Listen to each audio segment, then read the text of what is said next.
Om Swastiastu.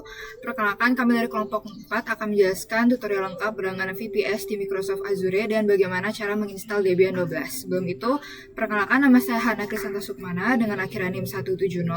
Perkenalkan, nama saya Laurencia Princess Coengki Doang dengan NIM akhiran 184. Perkenalkan, nama saya Nima Demita Dulandari dengan akhiran NIM 042. Perkenalkan, nama saya Lika Putri Sana dengan akhiran NIM 093. Jadi kita langsung saja. Apa sih itu VPS? VPS atau Virtual Private Server itu adalah server virtual yang berjalan di atas mesin fisik dan digunakan untuk menjalankan sistem operasi serta layanan server secara mandiri. Oke, next. Nah, apa sih itu Debian 12? Debian 12 atau Bookworm itu adalah sistem operasi Linux versi terbaru yang terkenal karena stabilitas, keamanan, dan efisiensinya. Jadi Debian itu cocok digunakan untuk membangun server di Microsoft Azure karena ringan dan mudah dikonfigurasi serta mendukung banyak layanan jaringan. Nah, tujuannya itu agar pengguna itu dapat membuat server virtual itu berbasis Debian 12 di Microsoft Azure Cloud sehingga dapat digunakan untuk belajar administrasi server, instalasi aplikasi, hosting website, dan simulasi jaringan. Jadi kita langsung aja ke tutorial lengkap berlangganannya itu gimana sih caranya. Akan dijelaskan oleh teman saya. Oke, jadi di sini saya akan jelaskan step by step-nya bagaimana untuk membuat virtual machine Debian di Microsoft Azure. Jadi untuk membuat virtual machine-nya, pertama-tama kita ke halaman website Azure Microsoft dulu. Di sini saya ke halaman yang untuk student karena kebetulan untuk Microsoft Azure ini berbayar.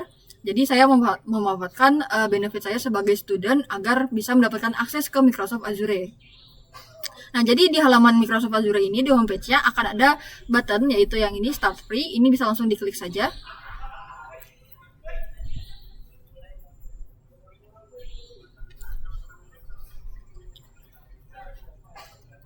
Nah, untuk Microsoft Azure ini, untuk membuat akun ya, kita pertama-tama harus mempunyai akun Microsoft terlebih dahulu, baru kita bisa membuat akun di Microsoft Azure. Di sini saya sudah punya untuk akun Microsoft-nya, yaitu akun dari universitas saya.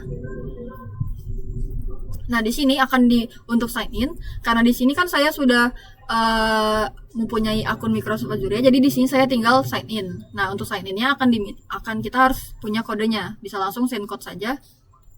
Nanti kodenya akan dikirimkan ke email kita.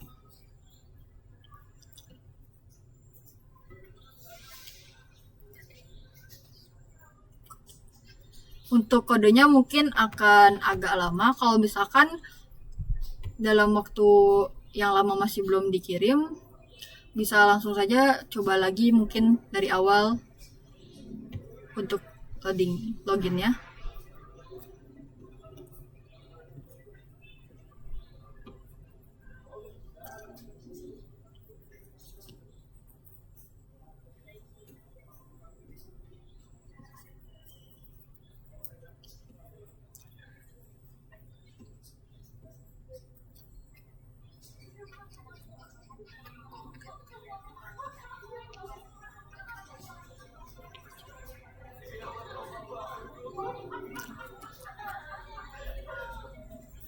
Karena kebetulan untuk Microsoft ini kadang agak susah untuk mengirimkan kodenya, jadi mungkin kalau misalkan masih lama bisa diulang saja sampai mendapatkan kodenya.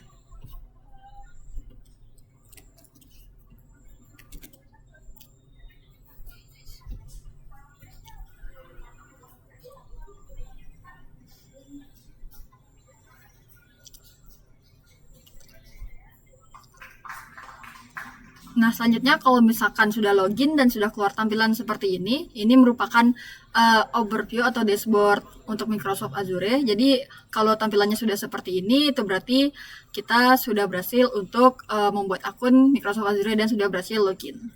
Nah, selanjutnya untuk pembuatan virtual machine akan dijelaskan oleh teman saya.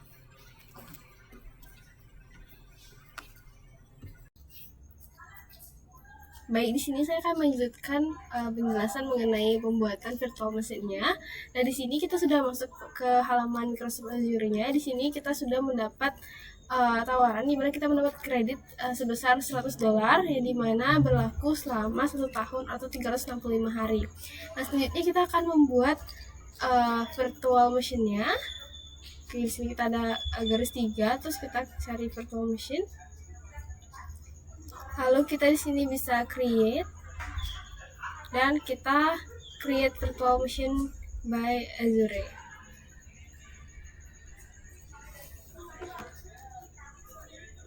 Oke, jadi ini adalah tahapan proses kita membuat virtual machine-nya. Nah, di sini subscription-nya itu Azure for Students karena kita menggunakan akun belajar. Lalu di sini kita bisa memberikan nama pada virtual machine-nya. Contohnya kita beri nama MJS 123. Nah, di sini kita atur untuk region atau lokasinya. Di sini kita pilih yang Korea. Lalu selanjutnya di sini kita pilih image-nya ini. Nah, image ini merupakan sistem operasi yang digunakan. Nah, di sini kita akan menginstal sistem operasi Debian 12 bookworm seperti yang sudah dijelaskan oleh teman saya tadi. Oke, sudah. Selanjutnya di sini kita juga bisa mengatur autentikasi dari virtual machine-nya. Di sini kita bisa menggunakan password. Di sini kita akan membuat username. Contohnya itu ya. Oke. Passwordnya di sini kita harus buat passwordnya.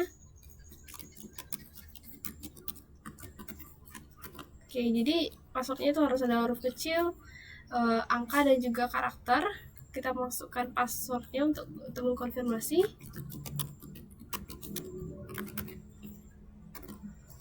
Oke, sudah username dan passwordnya sudah disetting. Oke, selanjutnya kita akan mengatur penyimpanan pada virtual machine-nya. Nah, di sini kita bisa mengatur penyimpanannya. Mau berapa GB untuk virtual machine-nya, kita di sini atur untuk 64 GB. Lalu di type-nya kita pilih premium SSD agar prosesnya itu lebih cepat. Lalu selanjutnya kita bisa create and attach a new disk. Oke, di sini kita klik oke. Lalu kita lanjut ke bagian networking. Untuk bagian networking akan dijelaskan oleh teman saya. Baik, di sini saya akan menjelaskan mengenai networking atau pengaturan jaringan. Di bagian komponen virtual network adalah di mana Azure akan otomatis membuat jaringan virtual untuk menghubungkan virtual machine dan resource lainnya. Kemudian komponen subnet adalah bagian kecil dari jaringan virtual tempat virtual machine berbeda. Kemudian untuk public IP itu alamat public IP agar bisa server mengakses dari internet. Kemudian untuk bagian NIC Network Security Group itu adalah aturan keamanan jaringan yang bisa membatasi port mana saja yang terbuka. Kemudian yang terakhir yaitu Inbound Port Rule yang SSH 22 itu adalah akses dari luar ke server menggunakan SSH. Tujuan dari networking ini adalah dapat berkomunikasi dengan internet dan kita bisa mengaksesnya dari komputer pribadi. Lanjut ke manajemen. Baik, untuk bagian manajemen atau pengelolaan dan keamanan tambahan, ini juga langsung dengan monitoring, yang dimana monitoring ini berguna untuk mengaktifkan logbook untuk melihat jika ada error saat virtual machine menyala. Bagian auto shutdown-nya adalah bagian auto shutdown ini bisa mengatur agar virtual machine mati otomatis pada jam tertentu untuk menghemat biaya.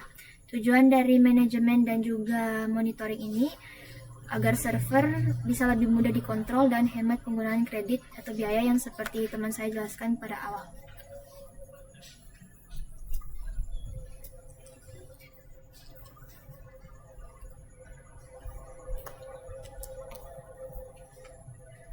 Oke, di sini lanjut ke bagian next advance, lalu next ke bagian review and create.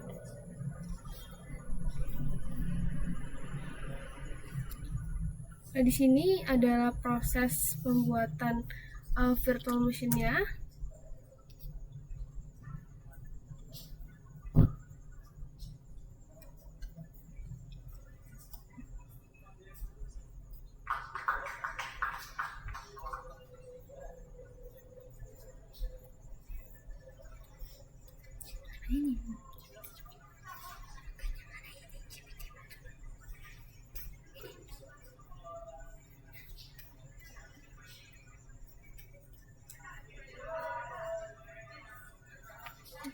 Oke, jadi di sini sudah terlihat bagian harga dan juga kredit yang diperlukan untuk membuat virtual machine ini. Jadi di sini ini adalah tampilan untuk harganya, dan ini adalah subscription atau kredit apa yang diperlukan.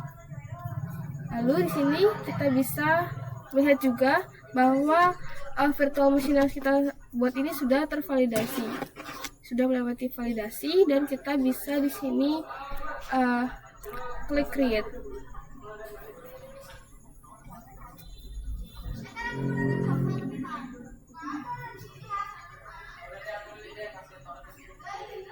Di sini ada proses membuatnya.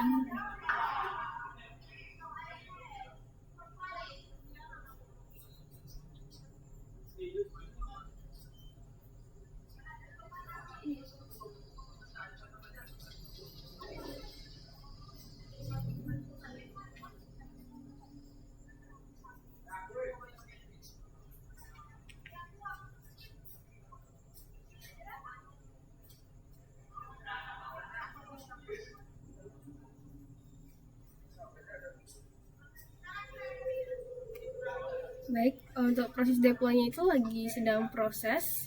Untuk selanjutnya akan dijelaskan oleh teman saya. Oke, jadi ini merupakan tampilan dari virtual machine-nya kalau misalkan sudah berhasil di-deploy.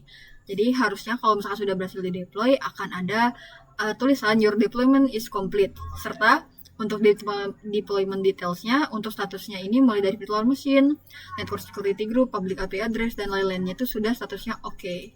Nah, kalau misalkan sudah seperti ini, berarti untuk virtual machine-nya sudah berhasil di-deploy. Nah, kalau misalkan kita ke home, itu kalau misalkan kita ke virtual machine, lalu kita ke sini, ini merupakan virtual machine yang baru saja tadi kita buat. Nah, di sini disinilah tampilan untuk overview dari virtual machine yang baru saja kita buat. Oke, mungkin sekian untuk penjelasan mengenai step by step bagaimana menggunakan Microsoft Azure dan bagaimana membuat virtual machine di Microsoft Azure. Sekian dari kelompok kami, mohon maaf bila ada yang kurang atau misalkan ada yang masih salah. Terima kasih.